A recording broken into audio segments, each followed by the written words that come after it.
15 अप्रैल 1912 रात के 2:20 पे उस टाइम का सबसे बड़ा शिप अपने साथ 2224 लोगों को लेके नॉर्थ अटलांटिक ओशन में डूब रहा था। Only a few hundred passengers survived the sinking, and only a handful of those are still alive to see the pictures of the ship as it is now. Yes, उस ship का नाम था the Titanic.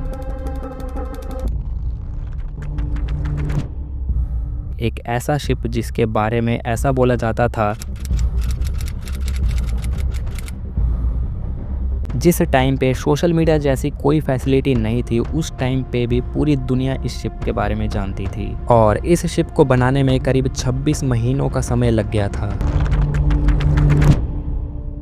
जिस ship के बारे में बोला जाता था even God himself could not sink this ship, वो अपनी पहली यात्रा भी पूरी नहीं कर पाती है और अपने पहले ही ट्रिप में डूब जाती है। बट हाउ, जिस शिप को बनाने में इतना टाइम लगा, जिस शिप को थॉमस एंड्रयू जैसे बड़े इंजीनियर ने बनाया था, वो डूबी कैसे? उसके डूबने से पहले क्या हुआ था? इन सब में किसकी गलती थी? क्या टाइटैनिक का डूबना किसी तरह की साजिश थी? हमारे पास सवाल तो बहुत सारे हैं और आज की इस वीडियो में हम टाइटैनिक से रिलेटेड कुछ ऐसे अनरिवील्ड फैक्ट्स जानने वाले हैं जिसको आपने आज से पहले कभी नहीं सुना होगा। So be ready to have the most craziest voyage of the Titanic.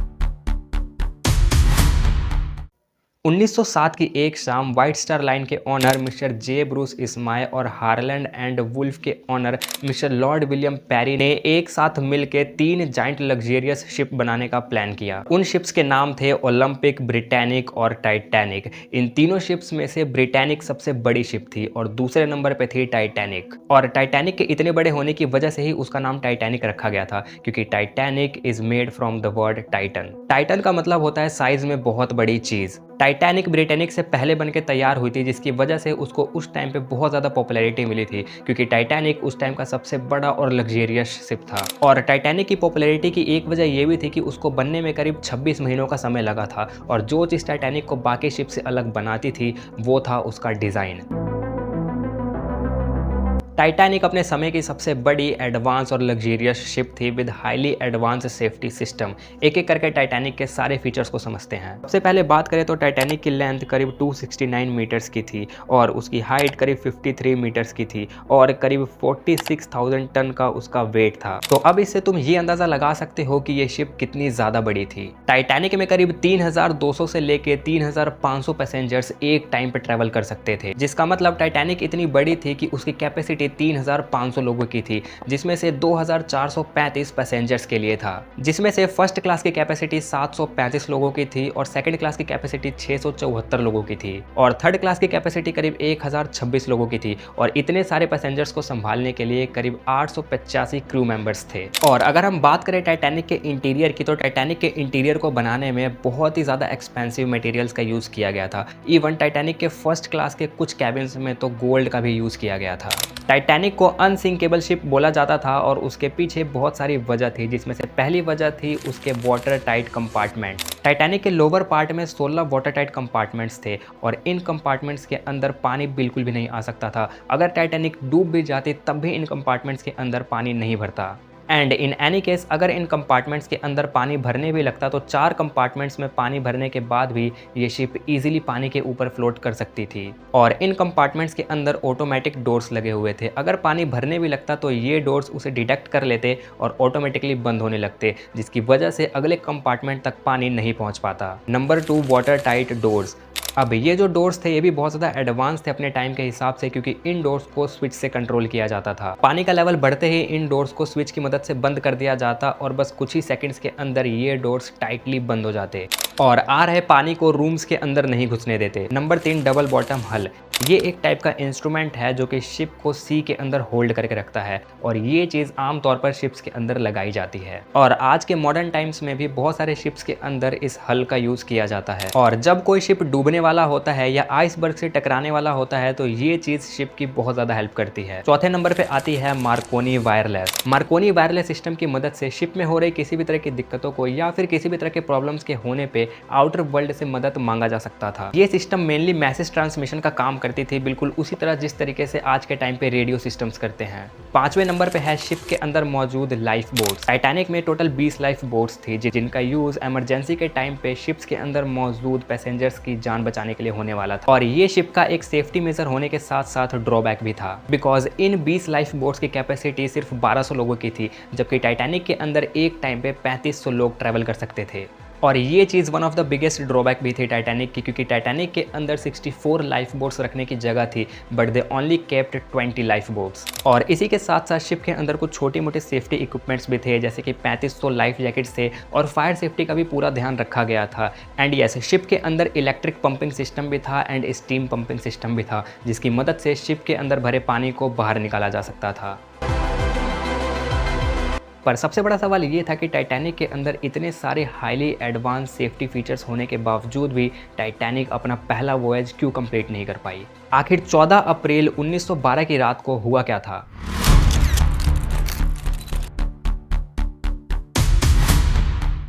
दस अप्रैल 1912 ये वो तारीख है जब दुनिया की सबसे पॉपुलर शिप द टाइटैनिक अपने पहले वॉयज के लिए रेडी थी। और दुनिया भर में बस इसी के बारे में बात चल रही थी, क्योंकि जैसा कि हमने पिछले चैप्टर में देखा कि ये दुनिया की सबसे बड़ी और लग्जरियस शिप थी और पूरे 26 महीनों के बाद ये शिप बनी थी, जिसकी वजह से इसका हाइप और ज़्यादा बढ़ गया था। टाइटैनिक की पहले ही ट्रिप 7 दिनों की होने वाली थी, जिसमें वो साउथहैम्पटन इंग्लैंड से लेकर न्यूयॉर्क यूएसए तक जाने वाली थी। 10 अप्रैल 1912 के दिन सुबह से ही the most beautiful and biggest ship the Titanic Southampton के इंग्लैंड के पोर्ट पे खड़ी थी और सभी यात्री बहुत खुश थे। सब टाइटैनिक की खूबसूरती को देख के बहुत शौक थे। उस बोट से करीब 2200 लोग टाइटैनिक पे चढ़ते हैं। बहुत सारी फैमिलीज थी, कुछ रिच क्लास लोग भी थे और बहुत सारे middle class and poor class लोग थे। और करीब 908 लोगों का क्रू भी था, जिसमें शिप के senior captain mister Edward Smith भी थे। और 10 अप्रैल 1912 की दोपहर 12 बजे टाइटैनिक अपनी पहली ट्रिप के लिए रवाना होती है।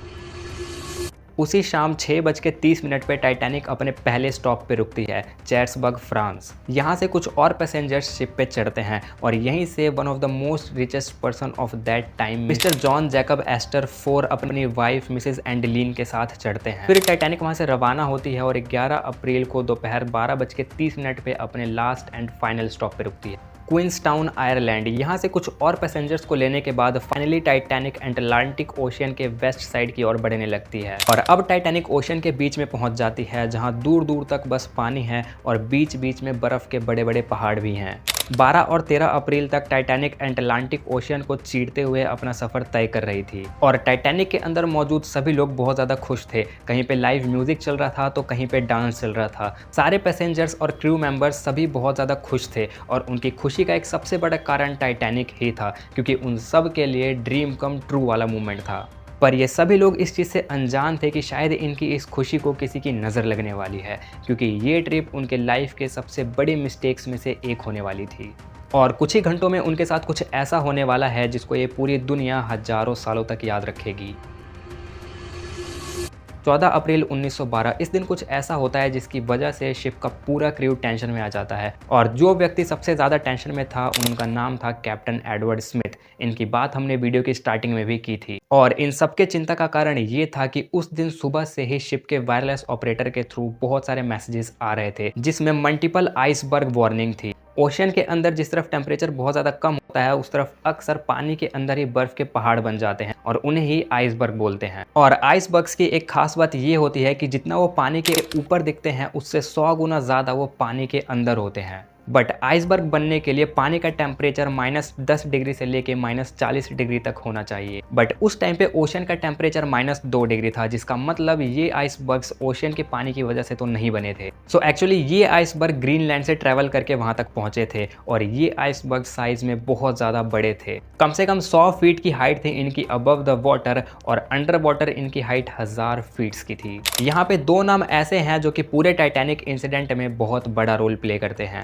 Senior wireless operator mister Jack Phillips और उनके साथ ही junior wireless operator mister Harold Bride, ये दोनों टाइटैनिक के रेडियो रूम में बैठे थे और जिस दौरान ये वार्निंग्स आ रही थी ये दोनों वहीं मौजूद थे। और वार्निंग के मिलते ही जूनियर ऑपरेटर हारोल्ड ने शिप के कैप्टन को इन्फॉर्म किया इस बारे में, बट उस टाइम कैप्टन स्मिथ ने इसको इग्नोर किया क्योंकि उनको 40 साल का एक्सपीरियंस था और उन्होंने ऐसे सिचुएशंस को पहले भी फेस किया हुआ था। बट जब मल्टीपल आइसबर्ग वार्निंग्स आने लगी और मामला सीरियस होने लगा तो सीनियर ऑपरेटर जैक ने खुद कैप्टन से बात की और सिचुएशन की गंभीरता को समझाया। फिर ये बात कैप्टन स्मिथ ने टाइटैनिक के ओनर मिस्टर जे ब्रूस को बताया, जो कि उस दौरान टाइटैनिक के अंदर ही ट्रैवल कर रहे थे। यहाँ एक बहुत अनएक्सपेक्टेड चीज होती है, इतनी सीरियस वार्निंग्स को सुनने के बाद भी जे ब्रूस इसको बहुत नॉर्मली ट्रीट करते हैं और टाइटैनिक के स्पीड को कम ना करने का ऑर्डर देते हैं क्योंकि शायद उन्हें टाइटैनिक के ऊपर बहुत ज्यादा भरोसा था। अब रात के 10:55 पे nearest radio operator SS California की तरफ से serious and strong iceberg warning आती है, बट यहाँ टाइटैनिक के ऑपरेटर्स इस चीज पे ध्यान नहीं देते हैं और शट अप बोल के इस मैसेज को इग्नोर कर देते हैं। टाइटैनिक पे एक लुकआउट सेक्शन बना हुआ था जो कि उस टाइम के शिप्स में जनरली बना होता था और इस पे एक पर्सन को बैठाया जाता था और वो वहां बैठ के सामने आ रहे खतरे पर नजर रखता था। टाइटैनिक के लुकआउट पोस्ट पे 2 जने बैठे हुए थे। 14 अप्रैल 1912 रात के 11:40 पे लुकआउट फ्रेडरिक को दूर अंधेरे में कोई बड़ी सी चीज दिखती है। अंधेरा ज्यादा होने की वजह से वो चीज क्लियरली नहीं दिख पाती है, बट देन थोड़े ही सेकंड्स के अंदर फ्रेडरिक और उसका साथी बहुत ज्यादा घबरा जाते हैं और वहां लगे बेल को 3 बार बजा के वार्निंग सिग्नल देते हैं क्योंकि जो चीज अंधेरे में उन्होंने देखी थी वो कुछ और नहीं बल्कि एक बहुत बड़ा आइसबर्ग था। टाइटैनिक के ब्रिज पे खड़े लोग और अंदर बैठे लोग बहुत ज्यादा पैनिक कर जाते हैं क्योंकि ये कोलिजन इतना ज्यादा पावरफुल था कि उसने पूरे शिप को हिला के रख दिया था। एंड देन ब्रिज पे खड़े ऑफिसर्स फटाफट शिप को पीछे लेने का कमांड देते हैं, बट यहाँ पे एक बहुत अनएक्सपेक्टेड चीज होती है। जिन कंपार्टमेंट्स को वाटर टाइट बोला जा रहा था उनके अंदर पानी भरने लगता है और देखते ही देखते बस कुछ ही मिनट्स के अंदर टाइटैनिक के 16 कंपार्टमेंट्स में से 2 कंपार्टमेंट्स के अंदर पानी भर जाता है। 11:50 पे कैप्टन स्मिथ और टाइटैनिक के डिजाइनर थॉमस एंड्रयू डैमेजेस को एग्जामिन करने जाते हैं एंड देन एंड्रयू बोलते हैं 5 कंपार्टमेंट्स में पानी भरने के बाद भी शिप पानी के ऊपर ही रहेगी, पर जिस हिसाब से पानी भर रहा है हमें जल्दी शिप को खाली करना पड़ेगा। टाइटैनिक के अंदर बैठे पैसेंजर्स को इसकी कोई जानकारी नहीं थी कि शिप के अंदर पानी भर रहा है। अगर कोई पैसेंजर इस बारे में कुछ पूछता था तो क्रू वाले इसको एक नॉर्मल कोलिजन बोल के बात को टाल देते थे, पर देखते ही देखते शिप के अंदर पानी भरता ही जा रहा था और सभी पैसेंजर्स को लाइफ जैकेट्स भी दे दिए जाते हैं, जिसकी वजह से पैसेंजर्स समझ जाते हैं कि जरूर शिप को कोई बड़ा नुकसान हुआ है। और दूसरी तरफ जैक और हारोल्ड एसओएस के थ्रू मदद की गुहार लगा रहे थे, पर तब तक कनेक्शन टूट गया था, बट फिर भी वो दोनों तब तक हार नहीं मानते जब तक शिप का पावर कट नहीं हो जाता। 12:05 पे शिप को खाली करने का ऑर्डर दे दिया जाता है क्योंकि तब तक शिप्स के सारे कंपार्टमेंट्स के अंदर पानी भर गया था और अब तक जो लोअर क्लास के कंपार्टमेंट्स थे उनके अंदर भी पानी भर चुका था, जिसकी वजह से बहुत सारे लोगों ने अपनी जान गंवा दी और कुछ लोग वहां से अपनी जान बचा के बाहर आ गए। 12:05 से 12:45 तक बहुत सारी कोशिश की गई कि कैसे भी एसओएस के थ्रू मदद मंगाई जा सके, बट एट द एंड जब कोई मदद नहीं मिलती तो 12:45 पे पहला लाइफ बोट 28 पैसेंजर्स के साथ पानी के अंदर उतारा जाता है, जबकि इस बोट के अंदर 65 लोग आ सकते थे, बट क्योंकि ये 28 लोग फर्स्ट क्लास के थे जिसकी वजह से बोट की मैक्सिमम कैपेसिटी से कम लोगों के साथ ही पानी में उतार दिया जाता है और इन लाइफ बोट्स के थ्रू सबसे पहले फर्स्ट क्लास के लोगों को ही उतारा जा रहा था और लोअर क्लास वालों की कोई हेल्प नहीं कर रहा था। 1:20 तक शिप के ऊपर तक पानी भर जाता है। The unsinkable Titanic was sinking in the ocean and there was no one to help this monstrous ship.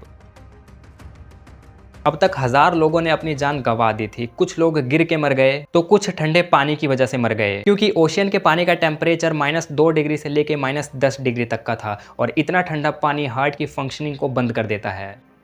2:05 पे लास्ट लाइफ बोट को पानी के अंदर उतारा जाता है और करीब 1500 लोग शिप के ऊपर ही छोड़ दिए जाते हैं। उसमें कई मासूम बच्चे और फैमिलीज थी जो कि बार बार बस यही बोल रही थी कि बस एक लाइफ बोट हमें भी दे दो। जितने भी लोगों को बोट्स के थ्रू उस शिप से निकाला गया था उसमें मोस्टली रिच क्लास के लोग ही थे और लोअर क्लास के लोगों को शिप के ऊपर ही छोड़ दिया गया था मरने के लिए। 12:10 तक शिप में बचे लोगों ने ये मान लिया था कि अब उनका आखिरी समय आ गया है। They were crying because they have accepted their death and they just remember their families and Jesus at the last moment. और 12:18 पे आधी शिप पानी के अंदर थी और आधी ऊपर, जिसकी वजह से टाइटैनिक की बाहरी हिस्से पे प्रेशर पड़ता है और शिप बीच से 2 हिस्सों में टूट जाती है।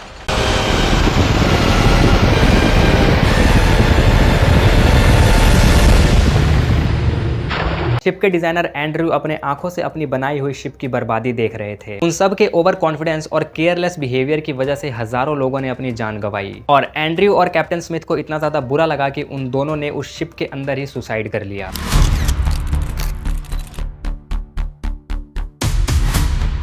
हर कहानी में एक हीरो होता है और अगर तुमने टाइटैनिक मूवी देखी है तो उसमें जैक हीरो था, बट रियल लाइफ में 2 लोग इस कहानी के हीरो हैं जिन्होंने 705 लोगों की जान बचाई। यस, वो 2 लोग हैं वायरलेस ऑपरेटर जैक फिलिप्स और हारोल्ड ब्राइड। क्योंकि जिस कंपार्टमेंट में ये दोनों थे उस कंपार्टमेंट के अंदर भी पानी भर रहा था, बट इन्होंने अपनी जान की परवाह ना करते हुए मल्टीपल SOS मैसेजेस भेजे जब तक कि उधर से कोई रिस्पॉन्स नहीं आया। इनके आधे कंपार्टमेंट में पानी भर चुका था, but still they were trying to contact any ship जो टाइटैनिक के करीब हो, बट सारी ही अदर शिप्स टाइटैनिक से बहुत दूर थी। बट एक शिप RMS कारपेथिया से कॉन्टैक्ट होता है जो कि टाइटैनिक से सिर्फ 58 माइल्स दूर थी। तो जैक और हारोल्ड इमीडिएटली उन्हें टाइटैनिक की सिचुएशन समझाते हैं और उनसे हेल्प मांगते हैं एंड फाइनली RMS कारपेथिया अपनी मैक्सिमम स्पीड से टाइटैनिक की ओर बढ़ने लगती है और ये सब करते करते उनके पूरे कंपार्टमेंट में पानी भर जाता है, बट जैसे तैसे करके वो वहां से बाहर निकलते हैं। बाहर आके वो अपनी जान की परवाह ना करते हुए बाकी फंसे हुए पैसेंजर्स को वहां से बाहर निकालते हैं और इन सब में जैक फिलिप्स अपनी जान गंवा देते हैं, लेकिन हारोल्ड ब्राइड जैसे तैसे करके अपनी जान बचा लेते हैं। इन दोनों की इसी एक स्टेप की वजह से 705 लोग इस डिजास्टर में बच पाते हैं, क्योंकि पानी में लाइफ बोट के साथ उतरे लोगों ने जब अपनी आस खो दी थी और उन्हें भी ऐसा लगने लगा था कि उनकी मौत बहुत करीब है, तभी 3:30 तक RMS कारपेथिया, जिनसे इन दोनों ब्रेव ऑपरेटर्स ने कांटेक्ट किया था, वो वहां पे पहुंच चुकी थी। और ये थी टाइटैनिक की फर्स्ट एंड लास्ट जर्नी, जिसमें अप्रोक्सीमेटली 1600 लोगों ने अपनी जान गंवा दी इस जर्नी में। बट क्वेश्चन ये भी था कि जिस शिप को अनसिंकेबल शिप का टाइटल मिल गया था, जिसको बनाने में वर्ल्ड के बेस्ट इंजीनियर्स का हाथ था और जिस शिप को वर्ल्ड के one of the finest captain lead कर रहे थे, वो इतनी बुरी तरीके से कैसे डूब गई।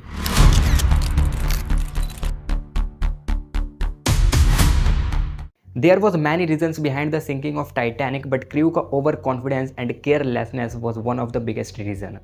क्योंकि 14 अप्रैल के सुबह से ही टाइटैनिक को आइसबर्ग वार्निंग्स मिलना शुरू हो गई थी, बट इतनी सारी वार्निंग्स मिलने के बाद भी उन्होंने शिप की स्पीड को कम नहीं किया। मल्टीपल वार्निंग्स मिलने के बाद भी टाइटैनिक 22 नॉट की स्पीड से चल रही थी और ये नियरेस्ट टू मैक्सिमम स्पीड थी टाइटैनिक की।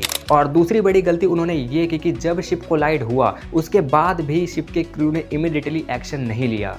अगर शिप के टकराते ही वो लोगों को शिप से बाहर निकाल देते तो ज़्यादा लोगों की डेथ नहीं होती, बट जब सारे कंपार्टमेंट्स में पानी भर गया था तब पैसेंजर्स को इसकी खबर हुई और तब तक बहुत देर हो चुकी थी। और तीसरी गलती ये थी कि टाइटैनिक, जिसकी कैपेसिटी 3000 लोगों की है, उसमें सिर्फ 20 लाइफ बोट्स, जिसकी कैपेसिटी सिर्फ 1200 लोगों की थी। Life boats were not enough, क्योंकि उस टाइम पे टाइटैनिक पे 2000 से ज़्यादा लोग मौजूद थे।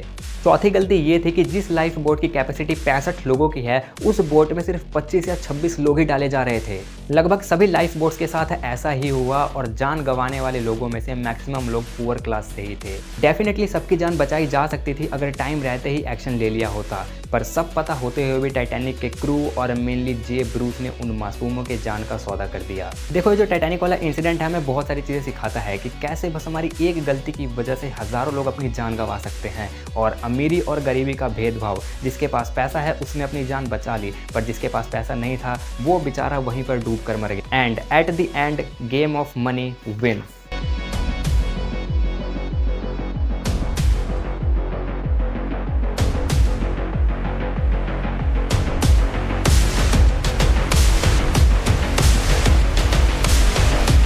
Okay, so I hope you all guys enjoyed this video. If you enjoyed this video, so make sure to like this video. तब तक के लिए गुड बाय।